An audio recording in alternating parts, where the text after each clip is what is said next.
O dabar žodį tars Ignas Vėgėlė. Prašom.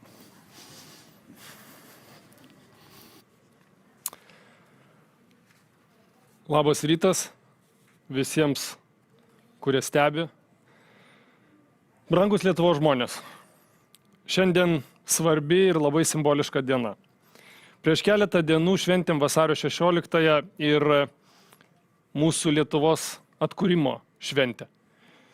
Norėčiau priminti įdomią detalę. Lietuvos aidas, bijantis vokiečių okupacinės valdžios represijų, irgi spausdino vasario 16-osios aktą, bet jo neplatino keletą dienų. Lygiai taip pat ir šiandien stoviu prieš jūs, skelbdamas šį kvietimą jungtis ir kartu kurti augančią Lietuvą, skelbiu praėjus keletui dienų po vasario 16-osios.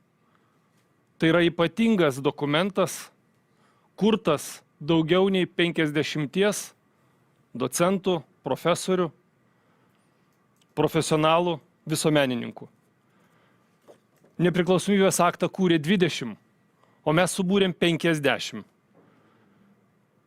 Pakviečiau ir kviečiu kartu su manimi pristatyti šį dokumentą ir dalį mūsų didelės komandos narių. Esame kartu ir esame įsitikinę, kad čia išdėstytos mintis atspindi didelės visuomenės dalies lūkesčius.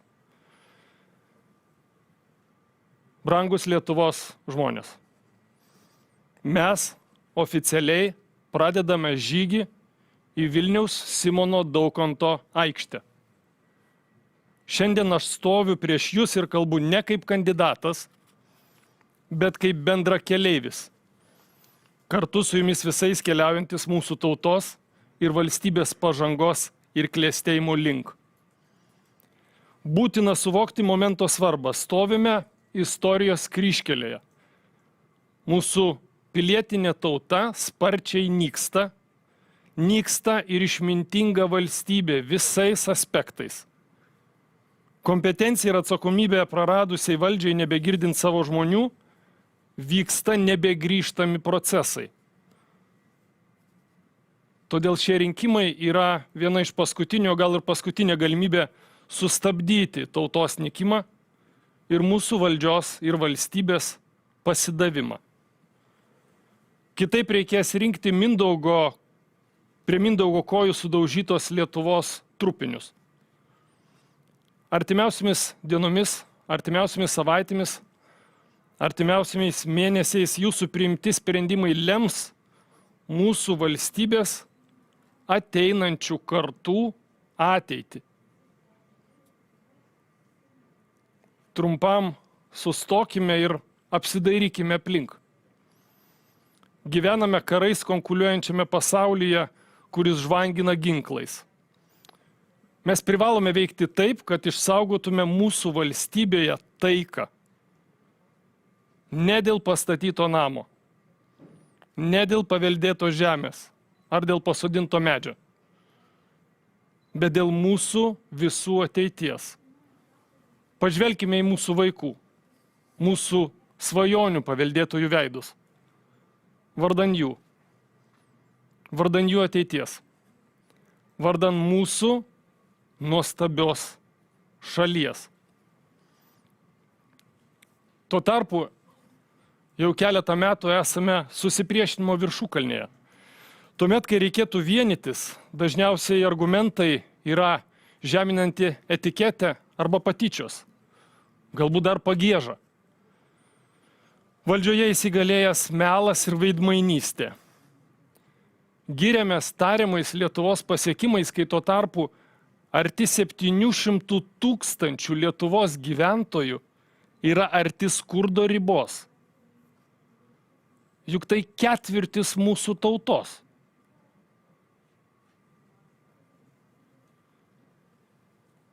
Kitą ketvirtį mes jau praradome. Susitraukė iki 2,7 milijono gyventojų. Nė vienam nerūpi, kad visa Lietuva prarado daugiau nei trečdalį savo santaupų dėl didžiulės infliacijos. Galiojant pinigų plovimo prevencijos įstatymui tapo įmanoma kazino pralošti beveik 40 milijonų eurų.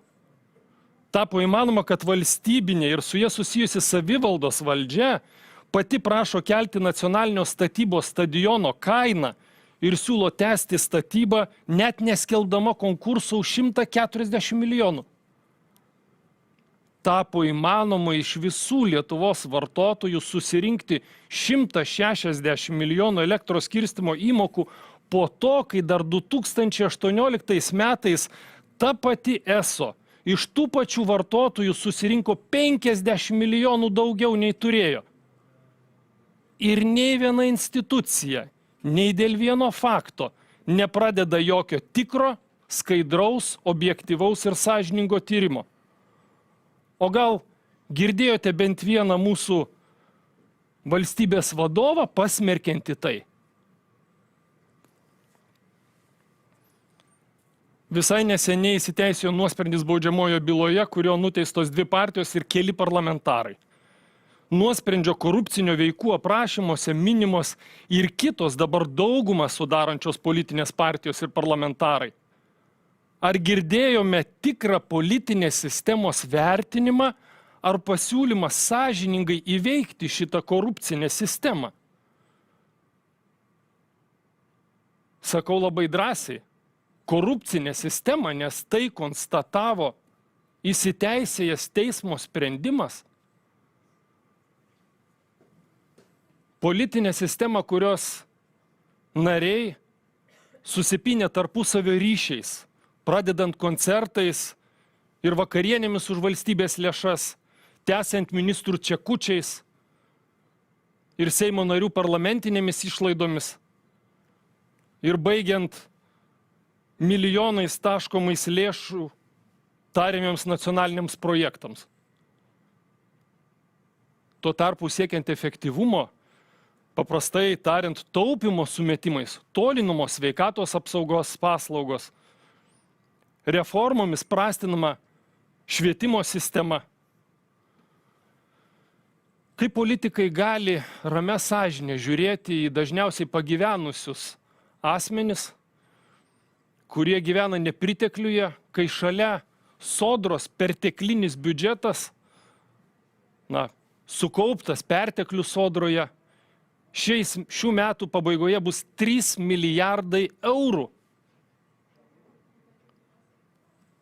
Verslas plotų rankomis, jei šiuos milijardus valdžia išdalintų tiems žmonėms ir padidintumėm bendrą Lietuvos prekių ir paslaugų apyvartą 3 milijardais. Juk tai atrodo elementaru.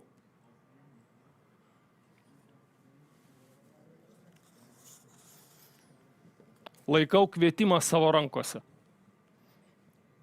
Tai 10 iškilių asmenybių vizija, kurią kūrėme visi kartu, kurią man pavesta nešti ir kurią aš įsipareigoju įgyvendinti. Turbūt neklysiu sakydamas, kad tai ir vizija iš didžios tautos, kuris stovi aukštai pakėlusi galvą, garbindama savo istoriją, savo kultūrą, savo kalbą. Tai nėra skambių šūkių deklaracija. Tai yra vizija drąsaus veikimo, kuris iš esmės pakeis visos valstybės gyvenimą. Tai planas, ryžtingas planas, ir ryžtingi žingsniai, kurie per ateinančius kelis metus suvienys tautą atgimimui. Veiklai, kuri palies kiekvieną Lietuvos žmogų, mažins atskirtį, sukurs naujų darbo vietų, paskatins inovacijas, stiprins ekonomiką, saugumą. Šios reformos nuties naujus tiltus tarp valdžios ir tautos. Tai, ką mes esam sunaikinę, užtikrins daugiau teisingumo. Tačiau norėdami įgyvendinti šią viziją, turime priimti tai, tos pokyčius, turime būti pasirengę mesti iššūkius esamai situacijai ir kartu pradėti veikti. Brangus tautiečiai, iššūkiai, su kuriais susidurėme, yra dideli, tačiau tokios pat didelės yra ir galimybės. Ir mes negalime, tiesiog neturime teisės būti pasyviais stebėtojais. Mes neturime teisės nepasinaudoti tuo, ką turim dabar. Visi puikiai suprantame, kad dideli žygiai niekada nebūna lengvi. Tam reikia drąsos, ryžto, tam reikia pasiaukojimo. Tam reikia, kad visi išeitumėm iš savo įprastos komforto zonos. Privalom užvesti tą pasiryžimo variklį. Nes mes negalime daugiau sau leisti likti sustingę, būti neveikiančių politikos modelių belaisviais. Turime galų gale išdrįsti svajoti ir išdrįsti ir drąsiai tą svajonę paversti realybę. Žinot, šiandien stoviu prieš jūs kupinas drąsos, kupinas ryžto. Mes nesame tik skaičiai rinkimų biuleteniuose ar rinkimų sąrašuose. Mes esame bendro likimo kūrėjai. Pagalvokime, kokia didžiulė galia slypi kiekviename iš mūsų. Šią svarbią akimirką raginu jūs žvelgti plačiai, nepaisyti gąsdinimų, nepaisyti visuomenės skaldančios retorikos, neklausyti niekada neišsipildančių politinių pažadų, kuriais neretai kaip lietaus lašais pabirinama viena ar kita socialinė parama prieš rinkimus. Šiandien raginu visus jūs sutelkti dėmesį į tai, kas iš tiesų svarbu. Tai yra į mūsų ateitį. Nes turime savo atsakyti, ką renkamės.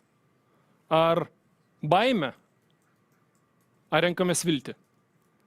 Susiskaldymą ar vienybę? Stagnaciją ar pažangą? Rūpestį ar vaidmainystę? Ir pagaliau paklauskite kiekvieną savęs, ar mūsų valstybė apskritai turi tikslą ir viziją. Aišku, tikslą ir viziją kaip valstybė.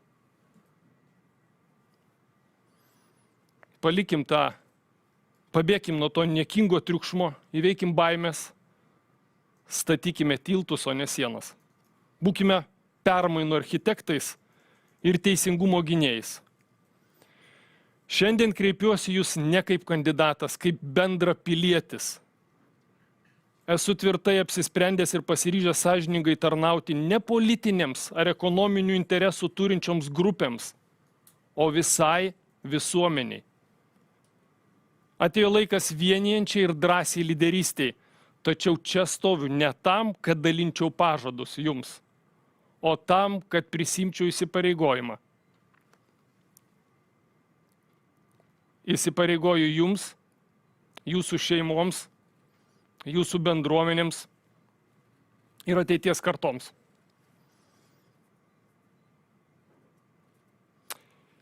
Ir žinot, šitai vizijai man reikia jūsų pagalbos. Aš to padaryti vienas neįstengsiu. Drąsiems veiksmams reikia bendrų veiksmų ir bendrų veikimo būdų. Man reikia jūsų žinių. Mums reikia visų mūsų aktyvaus dalyvavimo. Nekreipkite dėmesį į tos bauginimus, skaldymus, manipulacijas. Ryžtingai nusiplėškime daugeliu iš mūsų priklijuotas melagingas etiketes. Atidėkime į šalį tai, kas mus skiria. Ieškokime tai, kas mus vienyje. Juk jų tikslas mus skaldyti. Juk tik taip jie gali išsilaikyti. Juk ir tą jie kol kas sėkmingai darė ir daro.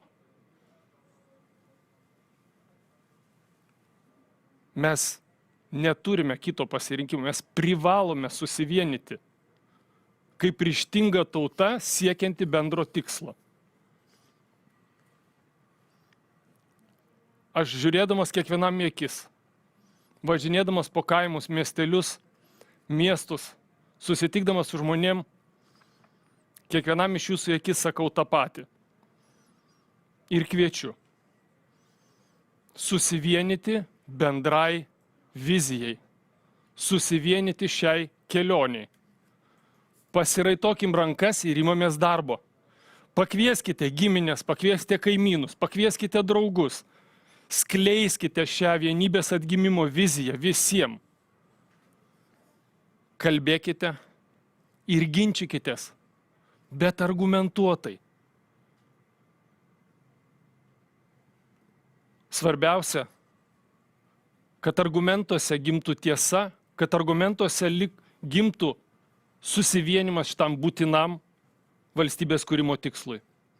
Žinot, politinės jėgos siekiančios išlaikyti galę rinkimų technologijomis manipuliuos faktais, skleis melą, skleis nepasitikėjimą.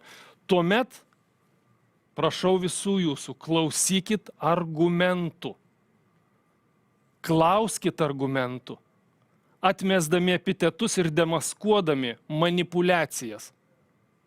Žinau, kad sunku. Suprantu, kad aplink mus yra daug pasyvumo, cinizmo ir skepticizmo, tačiau ateiname su vizija tam, kad sugrąžintume valstybės, kūrybos ir bendro nuoširdaus bei sąžiningo darbo tėvyniai. Tapkime savo likimo kūrėjais ir šeimininkais. Visi kartu mes galime pakeisti valstybės laivo kryptį. Tai mūsų akimirka. Kviečiu, pasinaudokim ją. Kartu mes galime daug. Ačiū.